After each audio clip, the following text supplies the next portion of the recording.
So I am Dr. Cori Perdue. I work in the grad school. Like Rosalind said, a lot of our programming works together to serve you as students. You've heard a lot about how you need to be aware in the classroom about serving the students that you're teaching, but we care about you too.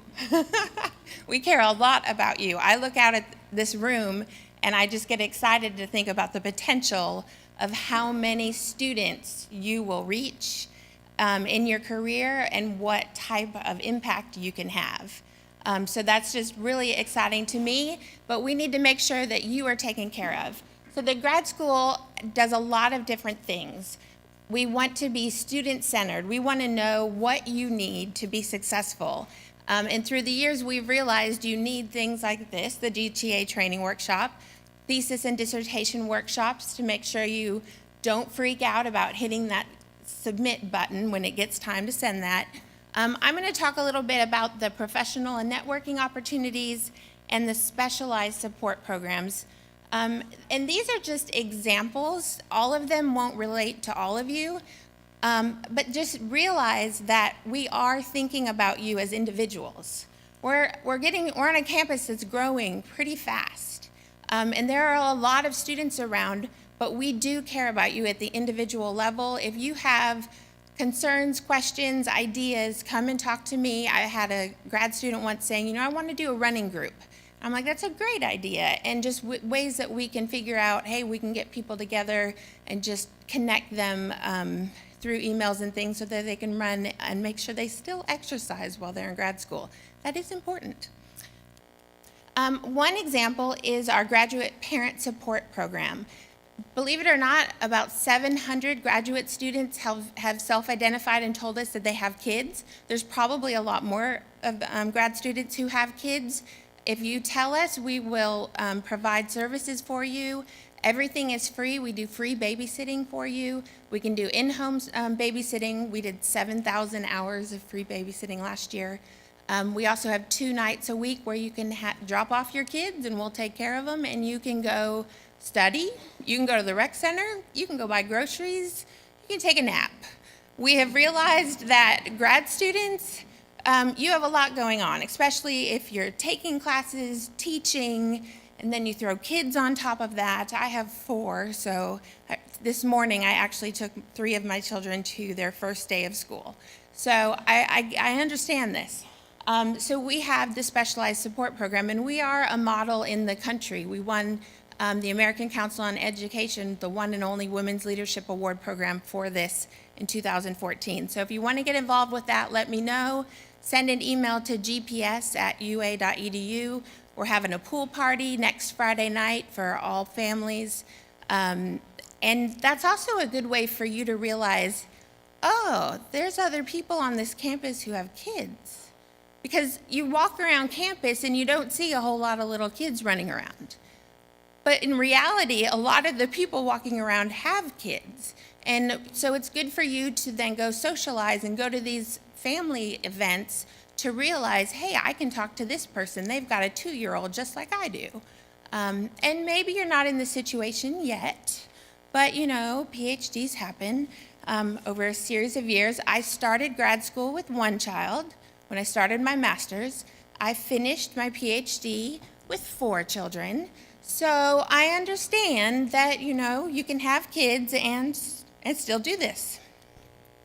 Another example of a support program is the Tied Together program. This is a great program where students are given a team. Most mentoring programs, you just get 1 mentor, but the Tied Together program is pretty innovative in that you get a peer mentor, usually someone in one of their final years of their program, and also a faculty mentor who's not your advisor. And that's a really good kind of group so that you can ask certain questions to the peer and different questions to the faculty and still kind of keep good rapport with both of them. If you have more questions about that, feel free to ask me, or Andy Goodliff would love to share more about that with you. Writing retreat. Rosalind mentioned this. She does some great dissertation boot camps or kind of short 1, 2, or 3-day camps. In May, during interim, we do a writing retreat. And to be honest, it's probably my most favorite thing I do. For 3 weeks, we take over a dorm. You don't have to sleep there. You can if you want. But we take over a dorm, and we have, we focus in the morning. We offer yoga. If you want yoga, it's optional. You don't have to go to that. We set goals each morning. We have groups that we meet in. We'll give you like a 3-hour chunk, 2.5 to 3-hour chunk to write. We'll come back together for lunch.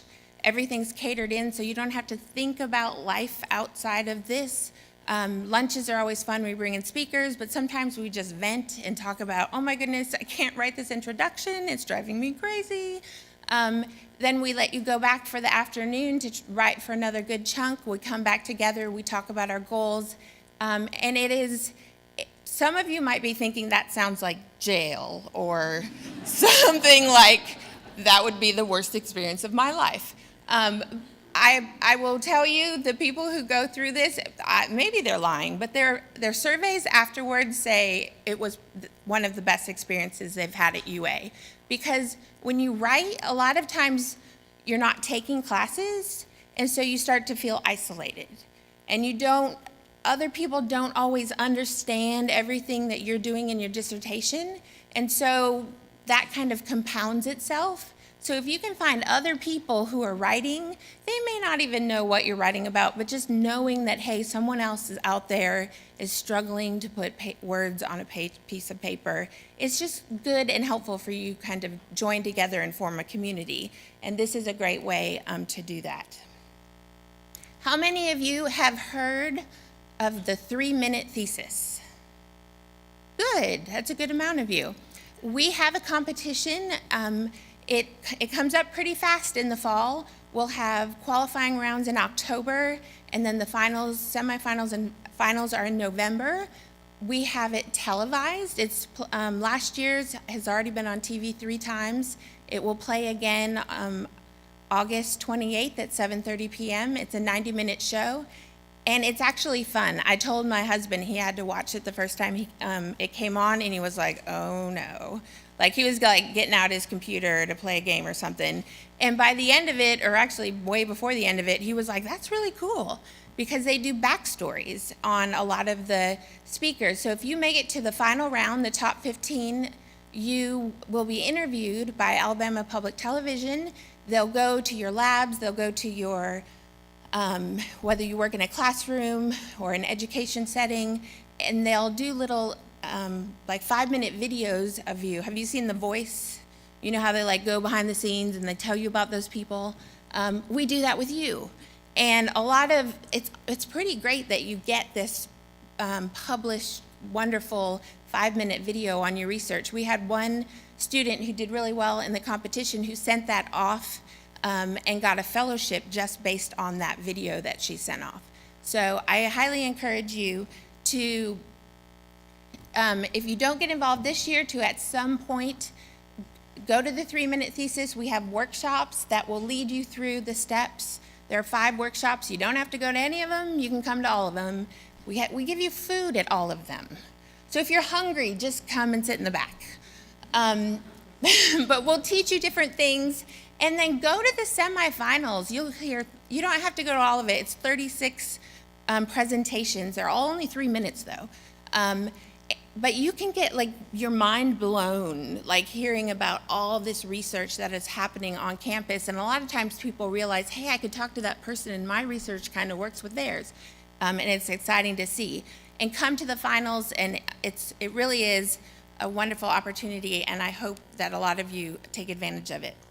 Graduate Ambassador Program, if you are a leader and you want to kind of help us in the graduate school, we're looking for ambassadors. We try to have at least one from every department.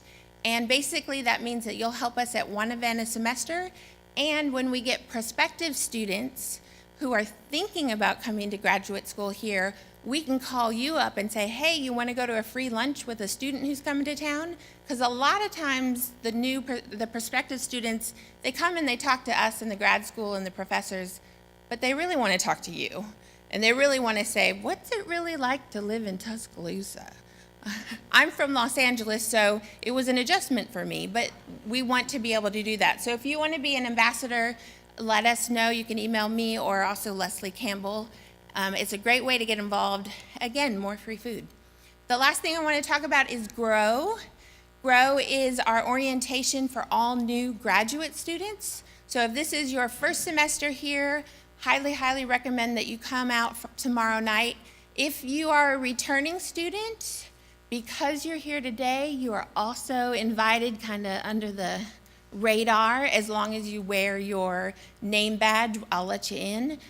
We have 10 local restaurants with free food. We've got a cash bar, Big Al. There's even people line dancing over there. Can you believe that? Grad students were line dancing. It's down at the River Market. It's a ton of fun. We have live music.